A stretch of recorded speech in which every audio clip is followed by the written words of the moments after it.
d'abord, au nom des délégués et des salariés de l'entreprise, je tiens absolument à remercier tous les élus locaux, les députés qui sont là, les représentants politiques, nos militants, les délégués d'ArcelorMittal, vos anciens collègues, et les délégués d'autres entreprises qui sont tous là en signe de solidarité avec vous. Parce qu'aujourd'hui, nous sommes tous réunis ici pour soutenir les salariés de Dudelange, pour exiger des réponses rapides aux problèmes Liberty et pour obtenir enfin une solution pérenne pour le site et pour les emplois de l'entreprise. Les salariés de Liberty Dudelange en ont ras-le-bol des promesses jamais tenues, des investissements jamais arrivés, des mois et des années d'incertitude. Ça fait maintenant presque 3 ans que le feuilleton Liberty dure et la situation n'a jamais cessé de se détériorer. Gupta, GFG, Liberty, autant de noms, mais toujours la même famille Gupta derrière qui nous mène en bateau, un bateau à la dérive qui est sur le point de couler.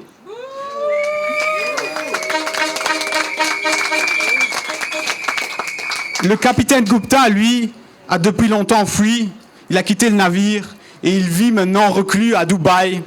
Il communique avec nous par des messages vidéo uniquement, où il nous dit qu'il ne nous laissera pas tomber parce qu'on est sa famille. Je crois qu'il faut remplacer le mot « famille » par « argent ». Et on est considéré actuellement que pour de l'argent pour lui qu'il ne veut absolument pas perdre.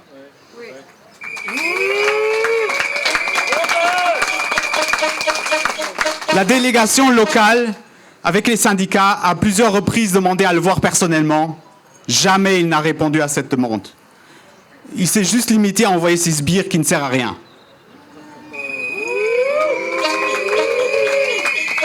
Depuis le début, l'OGBL avait identifié les faiblesses du système Gupta. Il traînait déjà une mauvaise réputation depuis des années. On avait constaté depuis le début qu'il n'y avait aucun plan industriel. Pour agrandir son groupe, il fait appel à tous les moyens possibles, des emprunts, il utilise des outils financiers qui rappellent plus la crise financière de 2008 qu'autre chose. Chaque nouveau site, comme Dudelange, a été racheté avec l'argent emprunté. Le fonds de roulement pour faire fonctionner le site devait tous être financés par de nouveaux emprunts, comme les investissements aussi. À aucun moment, il n'était question d'apport de la famille Gupta ou du groupe directement. Des dettes et encore des dettes, sur le dos des sites, bien sûr. Gupta aime jouer avec l'argent des autres, jamais avec le sien.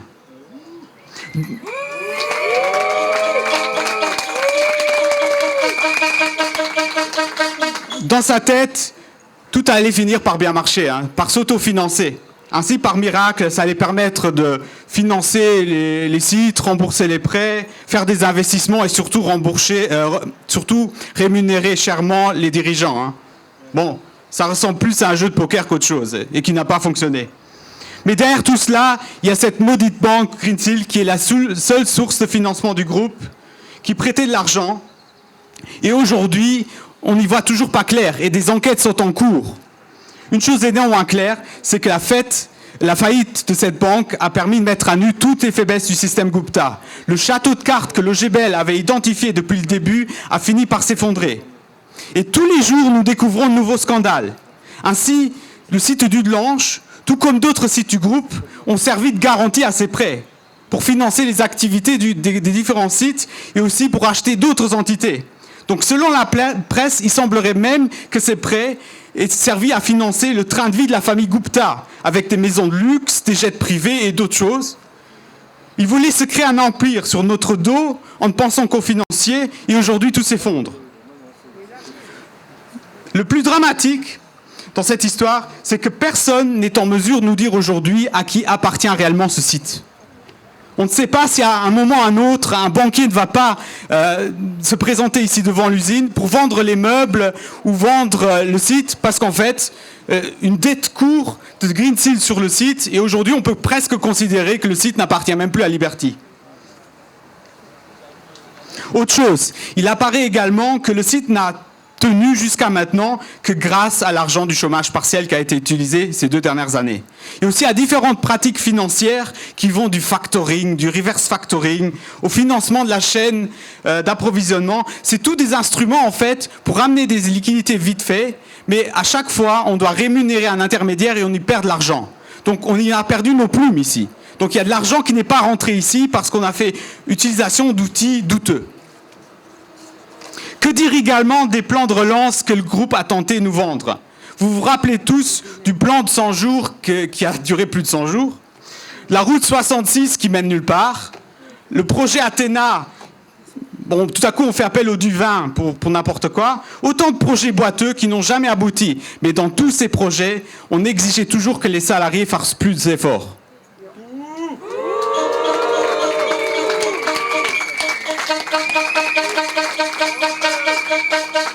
Pour ce qui est des investissements à Liège et à Dudelange, nous attendons toujours les 100 millions qui nous avaient été promis. Que des annonces, toujours des annonces, rien derrière. Le pire dans l'histoire, c'est que nous le sentions venir. Et nous l'avions quasiment prédit. Le constat est là. Hein. L'aventure, ou plutôt la galère Liberty, hein, arrive à sa fin. Pour le GBL, il est temps de couper le cordon. Il y a presque 3 ans, nous ne voulions pas de Liberty. C'est la Commission européenne qui nous l'a imposé. La vente forcée et la séparation d'ArcelorMittal, nous l'avions ensemble, avec nos collègues des syndicats belges et des syndicats européens, dénoncé et critiqué. D'autres offres existaient pour ce site, mais elles n'ont pas été prises en compte. Pourquoi ? Comment la Commission a-t-elle pu faire pour faire confiance à cet homme d'affaires, tout en sachant que quelques années plus tôt, il avait déjà évité une banqueroute de tout juste ? Aujourd'hui, où est la Commission qui a forcé la vente du site ? Elle avait promis aux syndicats qu'elle surveillerait la reprise pour garantir la pérennité des sites et aussi qu'aucun emploi ne soit perdu. Or, rien de cela. Aucune réunion, aucun organisme de surveillance, aucun contrôle. Et aujourd'hui, nous nous retrouvons dans cette situation et nous allons à grands pas vers une fermeture et la perte d'emploi si rien n'est fait. Une autre chose est claire. C'est un échec total de la politique industrielle européenne. Et la Commission européenne doit en assumer les conséquences. Au moment où la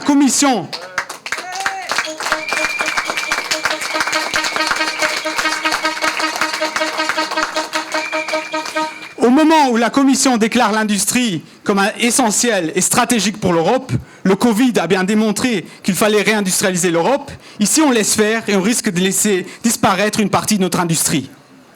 Aujourd'hui, de loin, la Commission nous dit qu'elle surveille le dossier. Mais jusqu'à aujourd'hui, nous n'avons eu aucun message de leur part. Nous attendons toujours un mea culpa. La Commission européenne doit prendre ses responsabilités.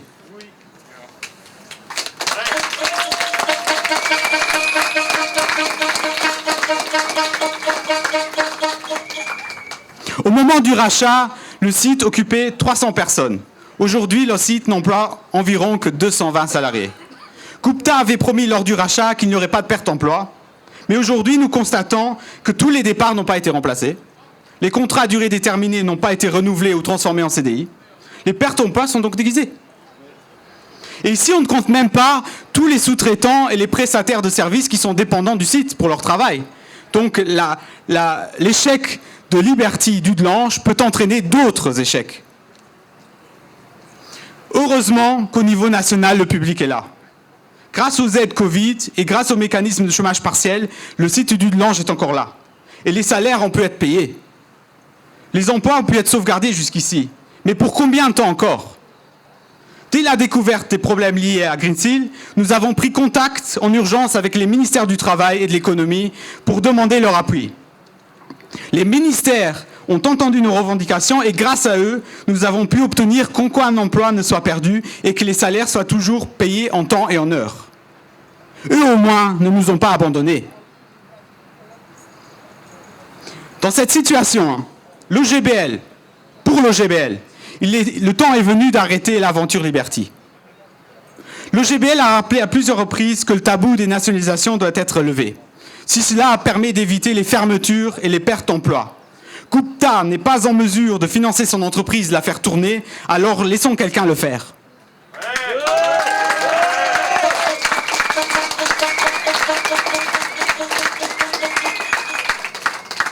Un retour vers ArcelorMittal ne doit pas non plus être écarté. Aujourd'hui, Liberty refuse de vendre le site et espère que nous allons renflouer ses poches avec de l'argent public. Ce serait la pire des choses et ce serait inacceptable. Nous devons faire changer les choses. Si Liberty n'est pas en mesure de faire tourner l'entreprise, laissons quelqu'un d'autre le faire. Mais cette fois-ci, sous contrôle de l'État luxembourgeois et sous surveillance des représentants du personnel.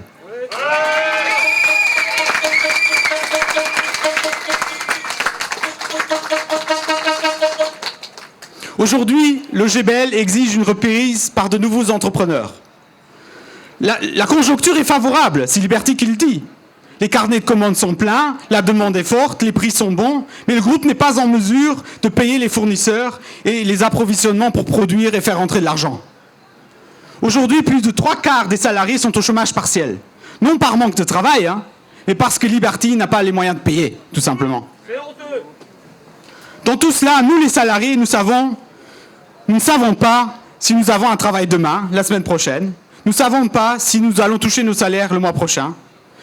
Nous savons juste qu'à chaque fois que nous sommes au chômage partiel, nous perdons au moins 20% de notre salaire. Nous ne savons pas si l'entreprise sera encore là le mois prochain ou à la rentrée. Nous ne savons pas si nous pourrons terminer notre carrière ici avant la retraite. Ce que nous savons, c'est que certains collègues de travail quittent l'entreprise pour chercher plus de stabilité et qu'une partie du management a déjà ou est en train de quitter le navire. Dans la presse, nous entendons parler des déboires financiers de Gupta et de son groupe, mais à quelques exceptions près, nos difficultés sont totalement oubliées et on nous oublie. Ce que nous voulons aujourd'hui pour le site, c'est la garantie que nos emplois sont sauvegardés. Ce qu'il arrivera à Gupta ou au groupe Liberty nous importe peu. Ce que nous demandons aujourd'hui en tant que salariés de Dudelange, c'est de nous donner un avenir, c'est de nous laisser travailler. Ce qui va arriver à Gupta, on s'en fout. Il faut sauver le site absolument et par tous les moyens possibles et le plus rapidement possible. Vive le site!